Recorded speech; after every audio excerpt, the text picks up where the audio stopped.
So I'm going to be talking about how we scale Ganglia to collect 30 billion metrics a day. Actually, as it turns out, it's up to 40 now.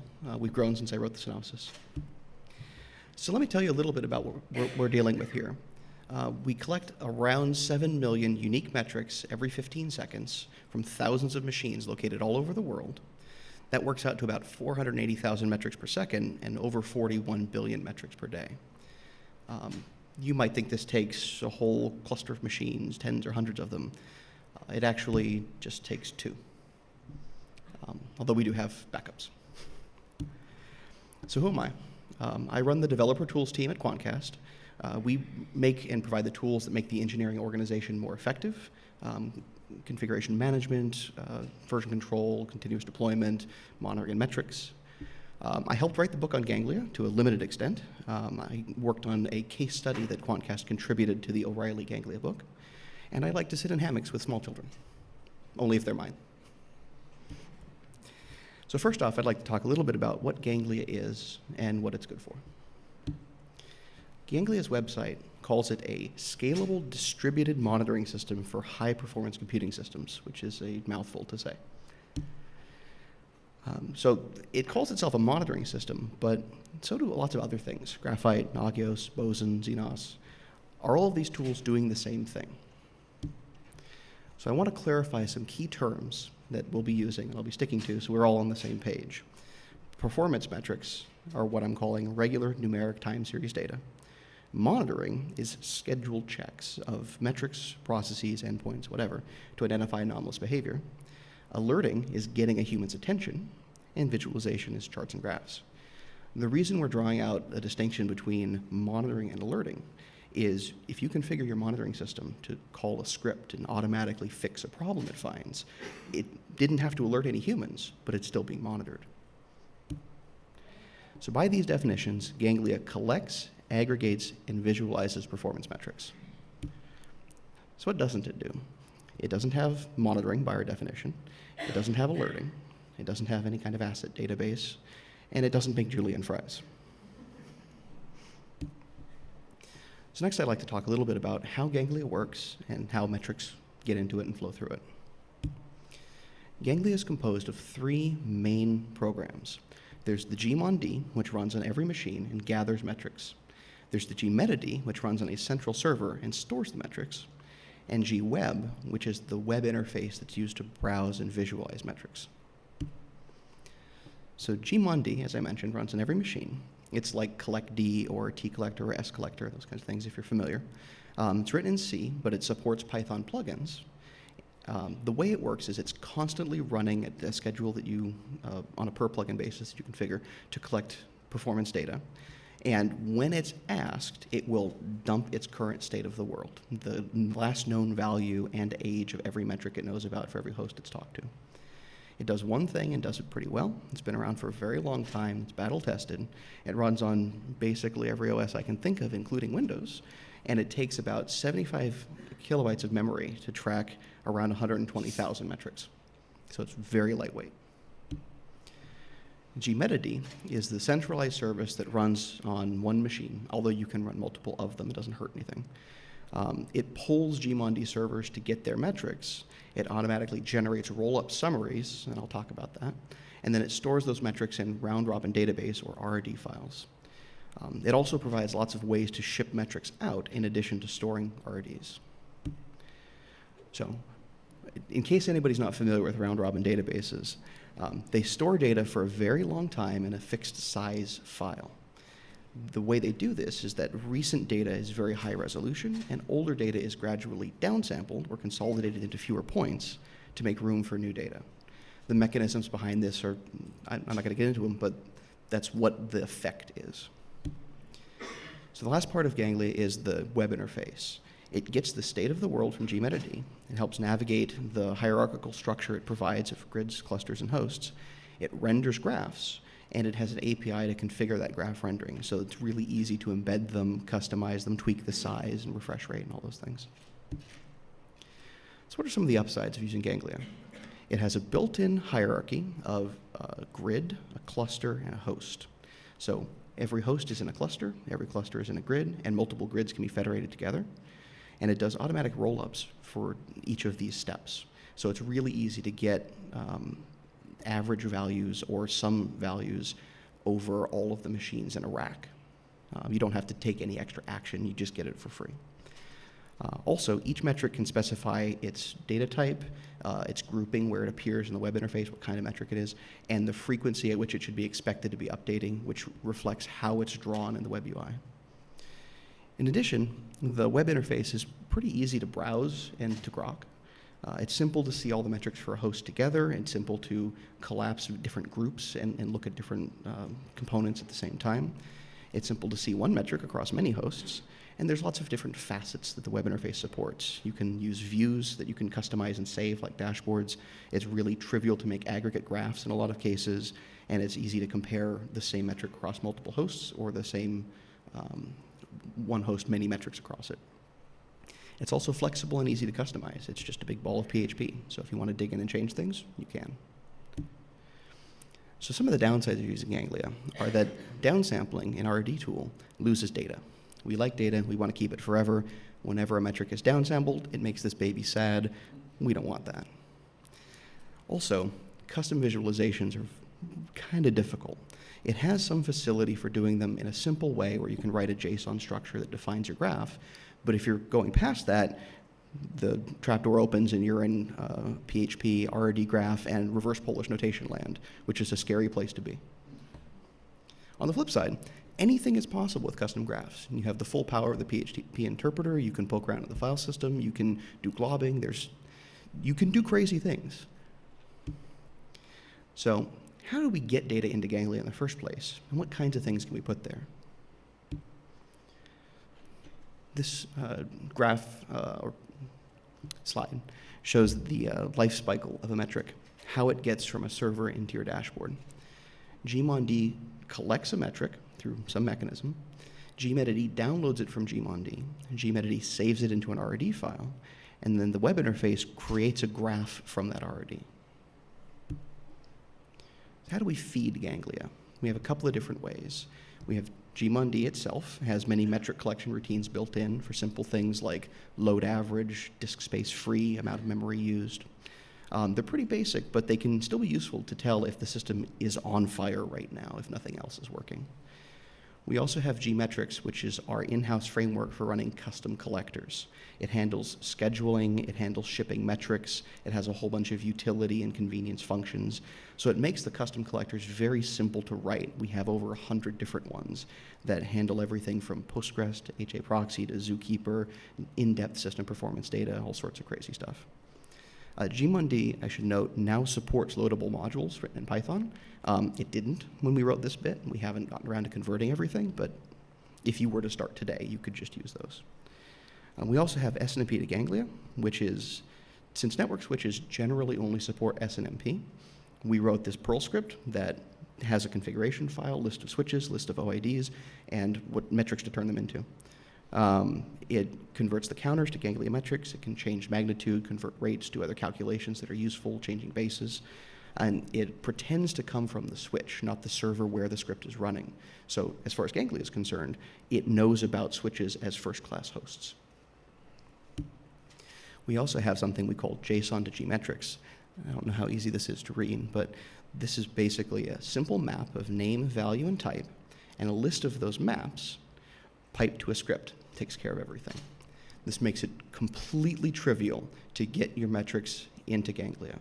You can run a script that analyzes log files or reads data out of a database or does anything, and as long as it outputs a JSON data structure and standard out that looks kind of like this, the metrics are in Ganglia and you're done. So why do we have so many different ways for people to get metrics into the system? Why not pick one and make everybody standardize around it? We find that the less work it takes to report a metric, the more metrics we get. And the more metrics we get, the more useful the system is. So we want to incentivize people to report as many metrics as they can think of, make it easy for them to do so. We'll handle the back end. We'll make sure they're available, that it scales, that they're easy to use. Just make sure you send us everything you can. So we collect a lot of different kind of metrics. We have high-level operating system health, CPU, memory, network, disk-free, those kinds of things. We also have really in-depth system performance, per core CPU I/O weight and number of interrupts, the contents of basically every file in proc, meminfo, netdev, netstat, disk health, I/O stat, and smart counters, disk utilization, space used on a per mount point basis. We collect infrastructure metrics about our data centers, the network hardware counters I mentioned earlier, UPS load utilization, battery health, data center temperature sensors. We also collect a lot of application performance metrics, or they are collected by our developers. Requests per second, average latency, number of connections, everything down to the performance of dependencies. The apps can be instrumented to say, I am waiting on this database. I've been waiting for n seconds. I'm going to report that value into Ganglia so that I can, as a developer, I can visualize and see the latency in my app is coming from a dependency of mine and not from the app itself. We also have the ability to support string metrics. These aren't actually stored in RRDs, just the most recent value is made available in the web interface, but it can still be useful. We can store the BIOS version, the asset ID, configuration management metadata, physical location, and it's a lot easier to fire off a new string metric and then just poke around and look for it than it is to add a field to the asset management database and make sure that's cleanly populated. And really anything, the amount of coffee left in the pot, anything you can think of. Another class of metrics we collect is the results of monitoring checks. I wanted to call this out because it's critical to how we use Ganglia and how we monitor. Privilege checks run locally on each machine instead of running on the Nagios server. They report their results to Ganglia, and then Ganglia reads those metrics and interprets them as the check result as though it was running locally. This idiom lets us massively scale our monitoring system and avoid giving it root privileges and SSH root access to every machine in the world. It also means we don't have to have a open connection from the central server into every machine in the world. The machines all push into the central server, so it makes the firewalling and network configuration a lot simpler. So now we've got all our data in Ganglia. What can we do with it? We can do visualizations, we can do monitoring, we can track deployments, troubleshoot, do capacity planning, all sorts of things. I'm going to go through a couple of the visualizations that we have and just to give you some samples of things that we've built. This visualization is a trend line graphed against a set of fixed values. This uses RRD tool to calculate the trend lines, and the trend intersection dates are monitored and alerted on. We'll come back to that a little bit later. We also have CPU and memory per user. It breaks down CPU utilization by user account. If you have a server where there's more than one service running on it, which occasionally happens, it makes it really easy to tell, oh, the MySQL database is what's using all the memory. Let's go shoot it, or at least investigate it, rather than having to log into the machine and poke at top and try and understand that directly. And since we use a global standard of every service gets its own account, it makes these graphs really useful. And this graph is pretty interesting. This is the runtime of a process. The green areas are successful runs. The red areas are failures. And the line is the running daily average runtime. What's neat about this graph is how much data it packs into a very small space. A single glance tells you, is this process mostly succeeding or failing right now? How that's changed over time, if it was failing more in the past or if it's failing more now. How long it takes to run, and does the runtime correlate with failures? High failure and short runtime can be a bad deployment. High failure and high runtime could be timeouts or capacity issues. We also have a graph style for a running count of variance with bounds. These bounds are a configurable percentage that you just pass as an argument to the graph. The variance helps smooth out choppy data to avoid flapping, and bounds violations are monitored and alerted on. In addition, we use something that comes with RRD tool called aberrant behavior detection with Holt-Winters forecasting, which is another mouthful.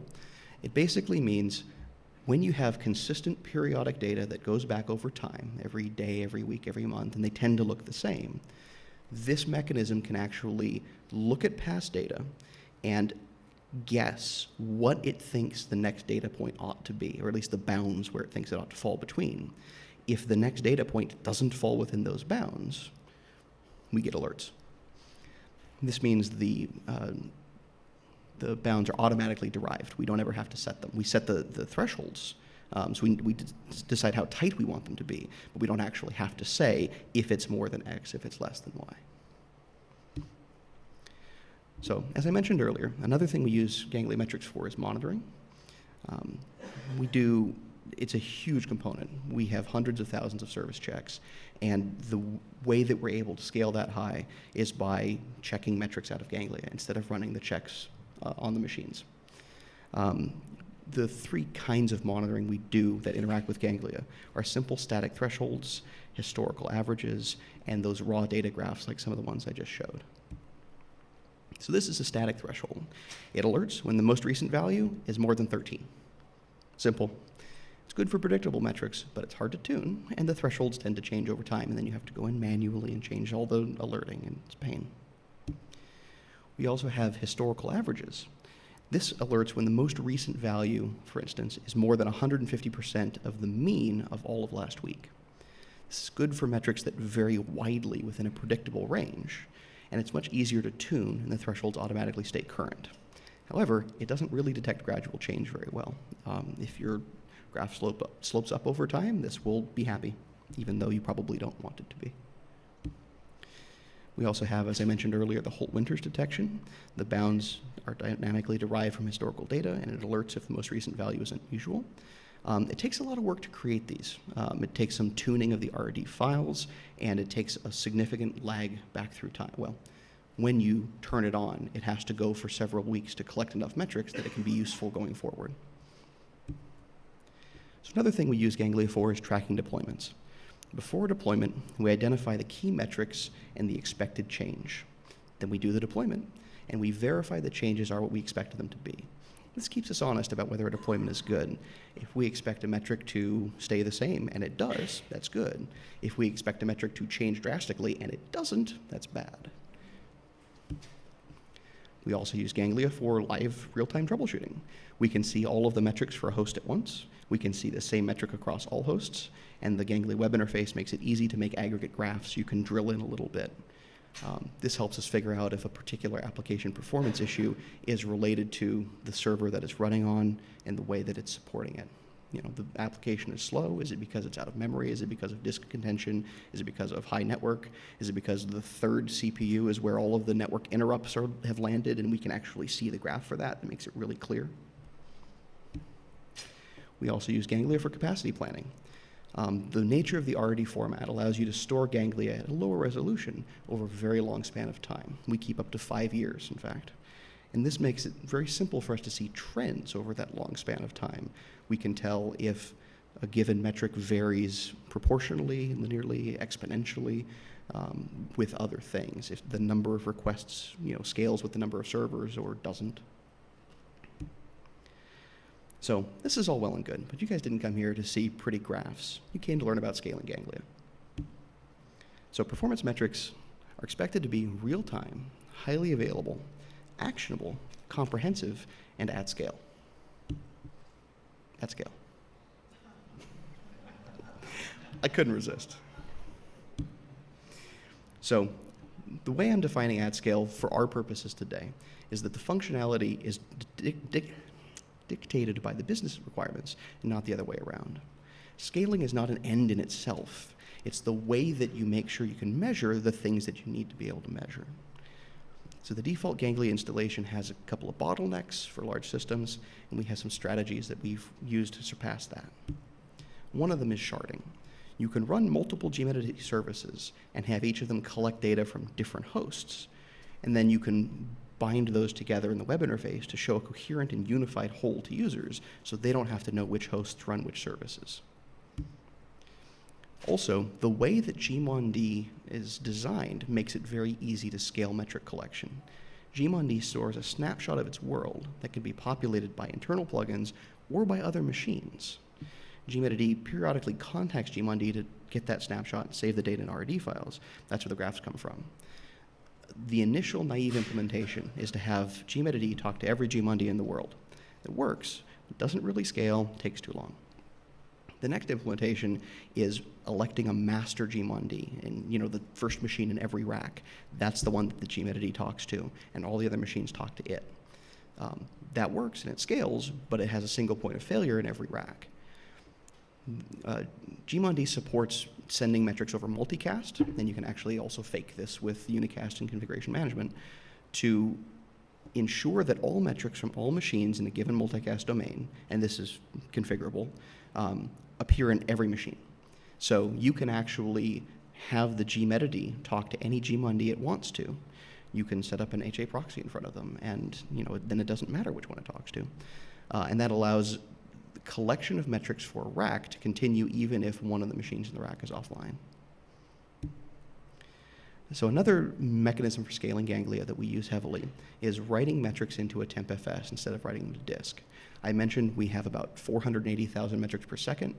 I don't remember exactly, but I think it's about 5 or 6 IOPS to update a metric. That works out to be a lot. So we don't do that on disks. We don't even do it on SSDs. It wasn't even a 4-way RAID stripe of SSDs wasn't enough. So we write the metrics to files in a tmpfs. We synchronize them to disk periodically. When the machine boots up, we restore them. This does entail some metric loss in the case of an unexpected reboot, but we run multiple machines to counteract this, and we can backfill metrics from different machines. Also, pro tip, if you're using a tmpfs, the default configuration of packaged RRD tools uses mmap to make things faster, which it does if you're using disks. But if you're using a tmpfs, it just slows things down, adds extra system calls. So we recompiled RRD tool to not use mmap and sped things up a lot. Another way that we scale Ganglia is making patches to the actual source code of it. We've contributed a couple of these upstream. We have some others that we've written but haven't quite gotten to the quality where we're ready to contribute them. So finally, I want to talk a little bit about where we're thinking of going next. So one of the big downsides of Ganglia is the downsampling, the reduction of data resolution, which is undesirable, makes that adorable little boy cry. We don't want that. So why don't we just store all the data forever? Storage is cheap, right? There's lots of different ways to store data forever. There's OpenTSDB, InfluxDB, BlueFlood. You can roll your own. Facebook has a white paper. There's tons of different ways. A lot of these different ways don't actually provide the whole solution. They might just provide the metric storage, but not visualization. So gmod actually supports, as one of its output formats, memcached. You can stand up a memcached, have it push all the metrics it receives into that memcached. Once you have that in place, you can scrape the memcached at an interval that's convenient to you and convert that into submitting the metrics into whatever long-term storage format you want. Another downside of Ganglia is the visualizations I mentioned earlier. Ganglia graphs can be very tricky to build, and if you're not storing data in RRDs, you can't really use RRD tool to generate the graphs. Technically you can, recent release, but it's not easy. We're currently evaluating teaching Grafana how to read Ganglia metrics so that we can use it as a drop-in replacement for the cases where we want to have more complicated and intricate graphs and give users the ability to create really complex custom graphs that the default Ganglia web interface either doesn't support or would require you to use PHP to do. So if Ganglia has these downsides, why don't we ditch it entirely? We still want to keep using it because the hybrid approach of using the Ganglia collection and some of the web interface and different long-term storage backend gives us high-quality, scalable, and reliable metric collection. We run gmond on every machine in the company. It works well, never crashes, doesn't use a lot of memory. We have no problems with it.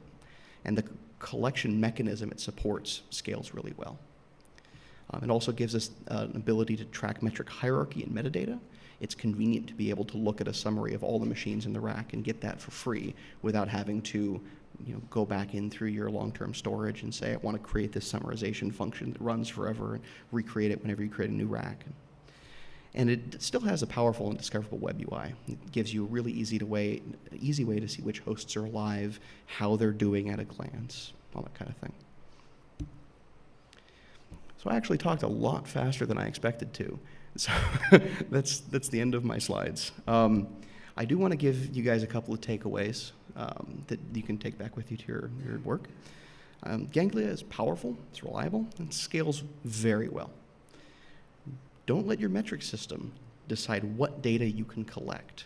If your metric system is limiting you, if your customers say, we want to collect a whole bunch of application metrics, we want to collect 1,000 metrics for each machine, and you say, well, the metric system can't really handle that, you're not serving your customers.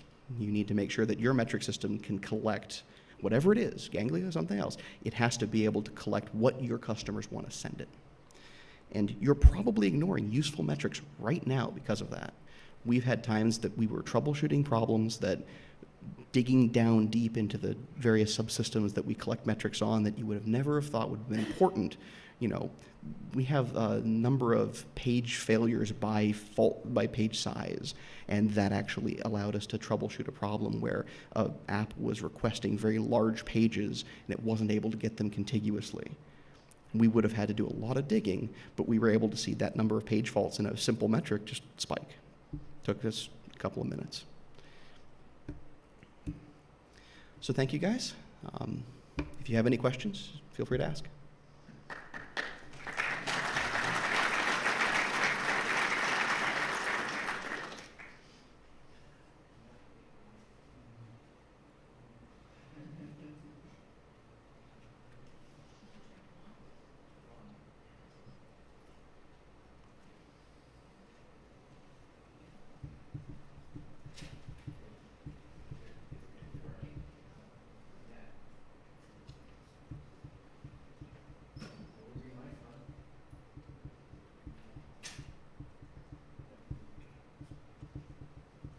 While we're waiting, we can all do the wave.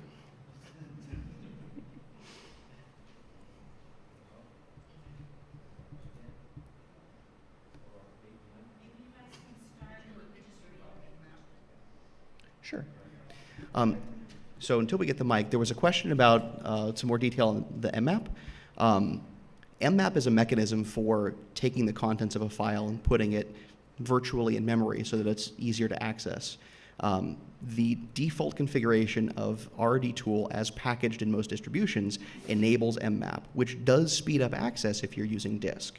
But if you're not using disk, it's just taking a file that's already in memory, calling mmap to put it in a different place in memory, which is waste and overhead, and also includes or causes you to drop into system way more often than you have to.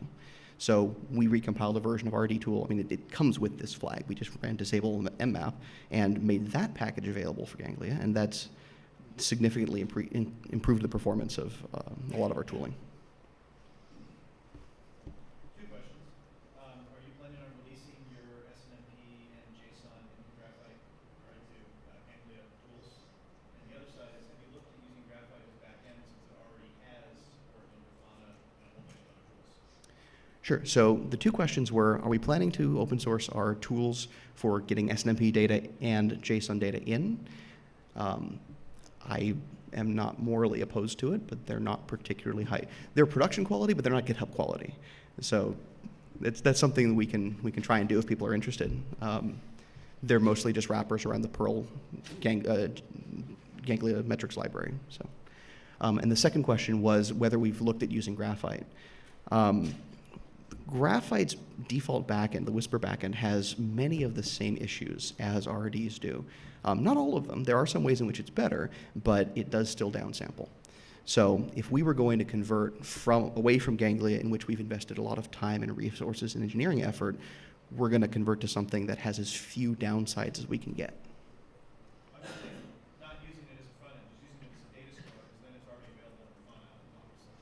You have no other way to make all your metrics available. So I actually learned today, or not today, a couple of days ago while I was here, that the Graphite web interface can read and render RRDs, and then Grafana can talk to it. So when I get home, I'm going to try that out, and if it works, it'll save me a lot of trouble. How do you sync the tmpfs data to disk? Just Yeah, the question was, how do we sync the tmpfs data to disk? We use rsync. Can you talk more about the multicast sharding, like the failure modes, like if one box is down and it comes back up, how you sync things? Are you using a local multicast address or something else? Sure. So the question is, can I talk more about how the multicast stuff works, particularly failure modes? The configuration file for gmond includes one or more stanzas that talk about where to send metrics. Those stanzas, that destination, can be a multicast address. So you can configure that. Generally, you want to have a different address per rack, although oftentimes your server or your switches may not route multicast, but even if they do, you want to keep those things separate. If the machine that gmedd is currently talking to stops responding, doesn't answer, then gmedd can be configured with a list of machines, and it can target every machine in the rack if you like.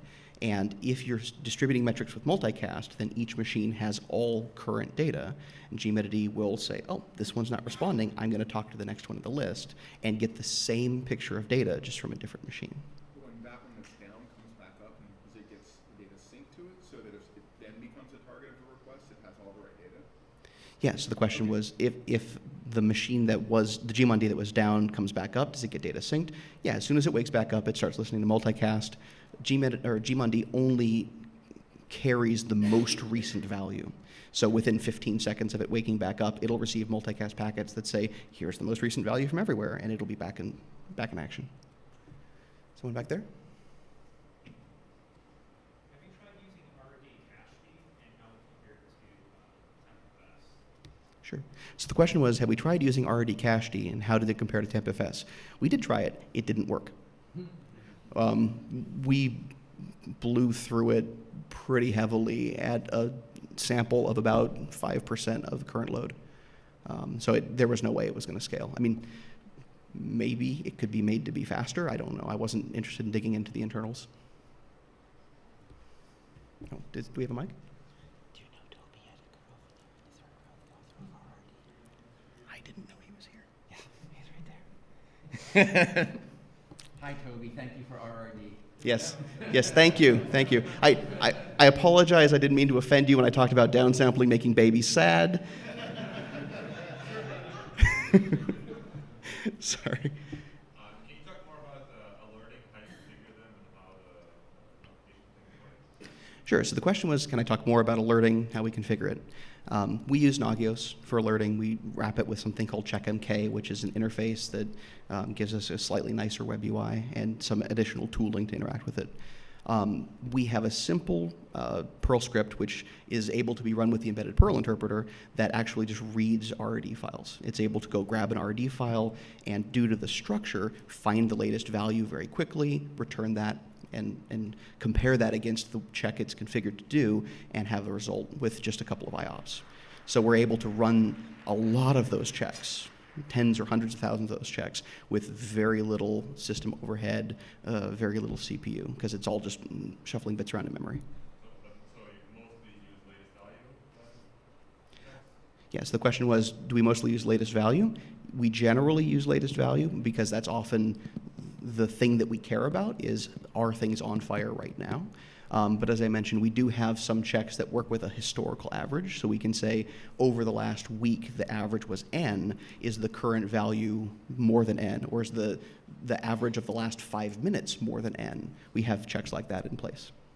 Have a working mic, so. Hooray! So the people on the audio conference don't get tired of hearing Adam ask and answer all his own questions here. Here we have the microphone. Hey, Adam. Hi. What does the network traffic look like? Is this just text metrics over the wire? Is there like a binary format? Is it one TCP connection per metric? Like, what am I looking at as from a network administrator perspective? Sure. So I mentioned earlier that gmond is been around for a long time, is battle tested. The metric format is actually a giant XML document. One of the patches we contributed upstream to improve performance was gzipping that XML document before it's sent. So the network transmission is actually just one TCP connection shipping an XML document of arbitrary size.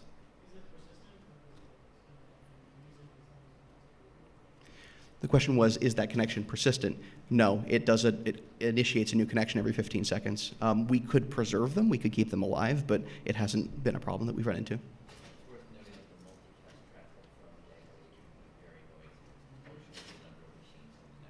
That's true. Doug points out the multicast traffic between GMONDs can get noisy. It's proportionate to the number of machines that you have. And so that's why we recommend, or what we do is we actually limit it to within a cluster, or rack. Have you done any comparisons between Ganglia and Performance Copilot, specifically around problem resolution, things of that nature? I'm sorry, I don't quite follow the question. Have you actually done any work with Performance Copilot and compared it against Ganglia for problem resolution? So the question was have I compared Ganglia against Performance Copilot? I'm sorry, I'm not familiar with Performance Copilot. Is that an additional metrics tool, or is that a?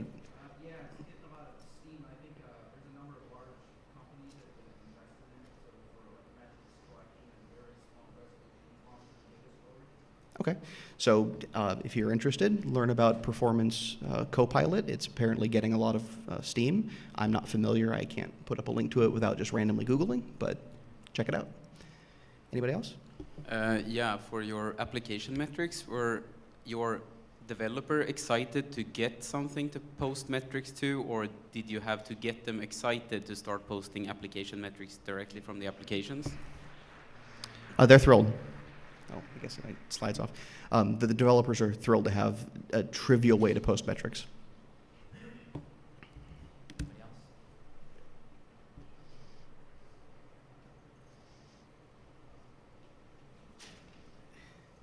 Another question for you. You mentioned gathering 40 trillion metrics with 2 machines, which is like already super impressive. Does that include the analysis component and like being able to actually like consume the metrics as a human, or is that just the metric collection portion? The web interface runs on those machines as well. What sort of performance are you getting with that? Like if I want to like say like, hey, what is like CPU looking across all my machines over the last 2 years or something like that? The way in which RRD graph crafts the graphs, it doesn't make a whole lot of difference the range of time that you want to ask about. So it's actually pretty good performance regardless of whether you're looking at the last hour or the last year or the last 5 years. We run, let's see, they're 12-core machines. The big thing is they have a ton of RAM. The 2 machines and all their backups each have, I think, 160 or 180 some gigs of RAM because we use the tmpfs. But other than that, they're pretty standard machines. They don't actually use a lot of CPU. Nobody? Am I getting away? Thank you, Adam. Thanks, everybody.